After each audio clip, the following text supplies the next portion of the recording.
You know that person with 3 half-read books on their nightstand, a guitar they played for 2 weeks, a language app that sent them guilt notifications until they turned them off, and a business idea sitting in their notes app since 2021 with nothing added except a title? Maybe that person is you.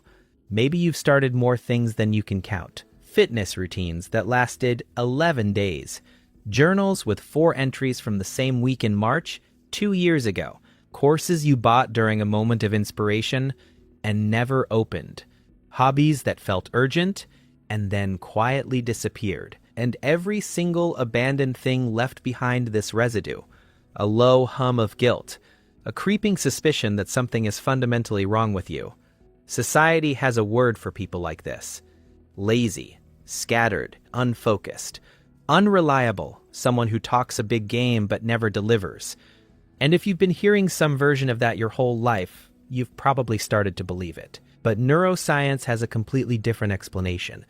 And once you hear it, you'll never see yourself, or the people you love who are exactly like this, the same way again. Let's start with the most important thing nobody tells you. Not finishing things isn't a character flaw. It's a brain pattern. A deeply specific, well-documented neurological pattern. And understanding it doesn't just make you feel better, it actually gives you the only real lever you have to change it. Here's what's happening inside the brain of someone who starts things and abandons them. It's called the dopamine anticipation loop. When you get a new idea, when you imagine the finished novel, the six-pack, the thriving business, the fluent Spanish, your brain releases dopamine. Not when you finish the thing. Not when you're halfway through. In the moment you imagine it being done, that rush of excitement you feel at the beginning of every new project, the motivation that feels so clean and real and unstoppable in those first few days, that's your brain celebrating a victory that hasn't happened yet. It felt the finish line. It collected its chemical reward. And then the actual work begins, and the dopamine is already gone. A study published in the Journal of Experimental Psychology found that mentally simulating success actually reduces motivation to pursue the goal. The researchers called it mental contrasting failure, when the visualization of the outcome is so vivid and emotionally satisfying that the brain treats the goal as partially complete. Why push through the difficult middle when the feeling of winning already happened in your head? This is why people who never finish things are often the ones with the biggest ideas, the most passionate starts, the most contagious enthusiasm at the beginning of anything. Their brains aren't underperforming. Their brains are actually extraordinarily good at generating excitement. They're just wired to find the reward in the beginning, not the end. The engine fires hard at launch and then runs out of fuel before the destination. But there's another layer to this, and it goes even deeper. Psychologists call it completion sensitivity. It refers to how much emotional reward your brain registers when you actually finish something. And here's the thing. It varies wildly between people. Some people feel a sharp, satisfying payoff the moment they complete a task. Their brain rings a bell, sends a signal, you did it. That felt good. Remember this. Others barely register it at all. If you've ever finished something, a project, a workout, a meal you spent an hour cooking, and immediately thought, okay, what's next?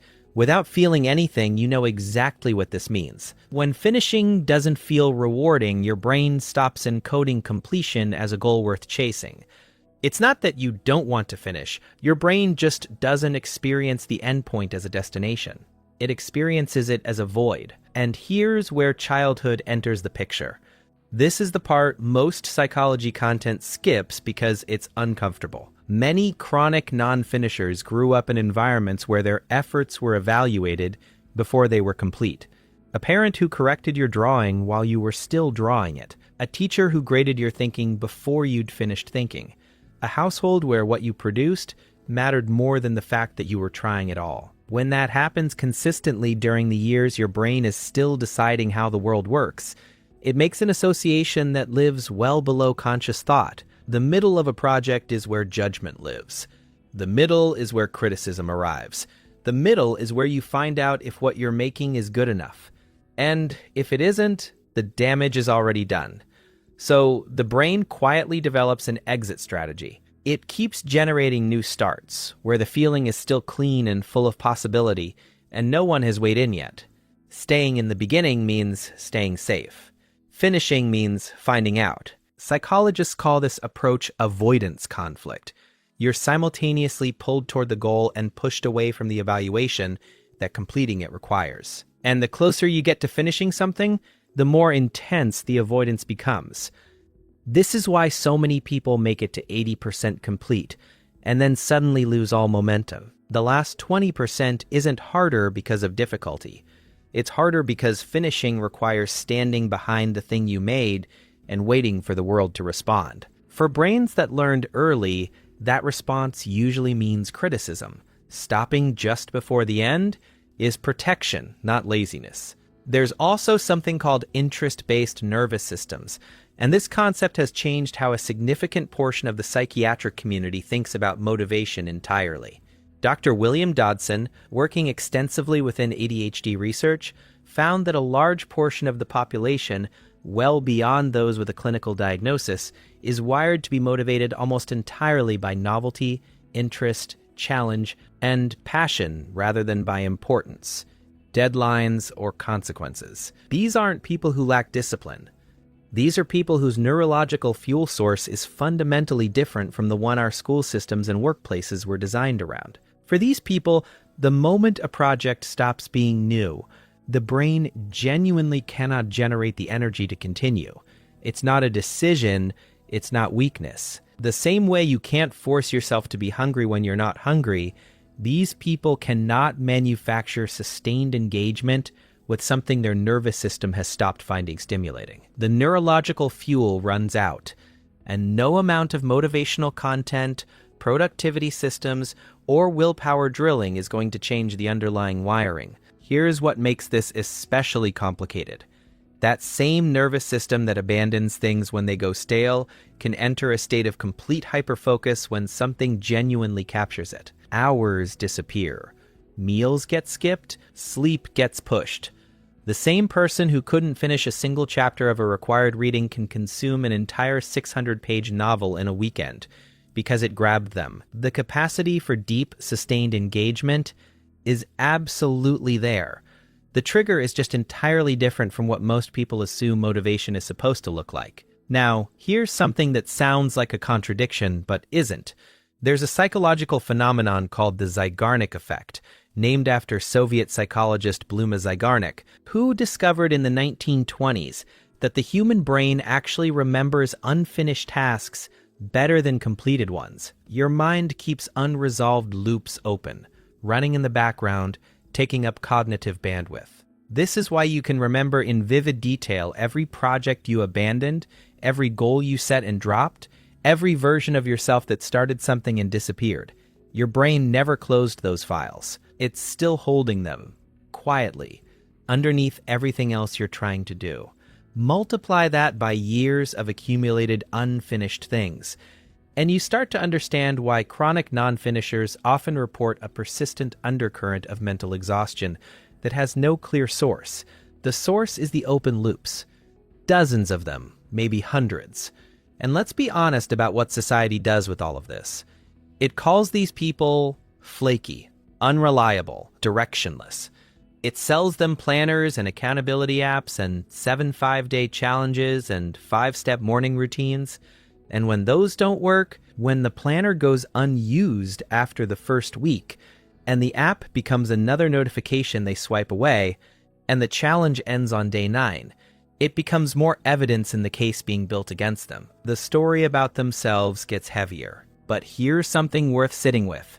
Some of the most creatively significant people in recorded history fit this exact pattern. Leonardo da Vinci left dozens of major works unfinished, including commissions he had already been paid for and projects he had invested years in. He jumped between anatomy, engineering, painting, music, and mathematics in ways that baffled and frustrated his contemporaries. His notebooks are full of abandoned ideas, incomplete designs, thoughts that trail off mid-sentence. Thomas Edison pivoted relentlessly across hundreds of failed experiments. Charles Darwin spent years chasing one theory before abandoning it entirely and redirecting toward the work that would define his life. What looked like failure from the outside what people around them sometimes criticized as lack of focus or follow-through, was an extraordinarily active mind searching for problems worthy of its full attention. They weren't scattered. They were selecting. Now, there is a darker side to this pattern, and it deserves to be named honestly. When not finishing becomes the consistent experience of your life, something happens beyond the individual abandoned projects. It starts to erode self-trust. Every guitar you didn't learn, every course you didn't complete, every goal you announced out loud and then quietly walked away from. Each one deposits a small piece of evidence into a case being built against you. I start things, but I don't finish them. I can't be counted on, not even by myself. And over time, that story doesn't stay contained to behavior. It becomes identity. Research from the American Psychological Association shows that chronic incompletion is strongly associated with lower self-efficacy, your deep operative belief in your own ability to execute, not your stated confidence, not what you tell people at dinner, the actual working assumption your nervous system uses when it decides whether or not to try. And here is where the real damage happens. Because when self-efficacy drops low enough, starting itself begins to feel dangerous. Why begin something when you already know how it ends? The protective mechanism that was designed to prevent failure starts preventing attempts altogether. It becomes a cycle that feeds itself, growing quieter and tighter over years, until some people reach their 40s, carrying an enormous graveyard of unfinished things, and the weight of it has fundamentally narrowed what they believe is possible for themselves. Not because they lacked ability, because nobody ever explained what was actually happening inside their brain. There's also the role perfectionism plays here, and it's more insidious than most people realize. Perfectionism isn't about having high standards. Research from Dr. Paul Hewitt at the University of British Columbia describes a specific type called socially prescribed perfectionism, where the standard you're trying to meet isn't even your own. It's an imagined external standard. What other people will think, what other people will say. And for people who never finish things, perfectionism often functions as a ceiling they installed themselves. If I never finish it, no one can tell me it wasn't good enough. An unfinished painting is still full of potential. A finished one is just a painting, so the brain protects the potential by never allowing the conclusion. But here is the reframe.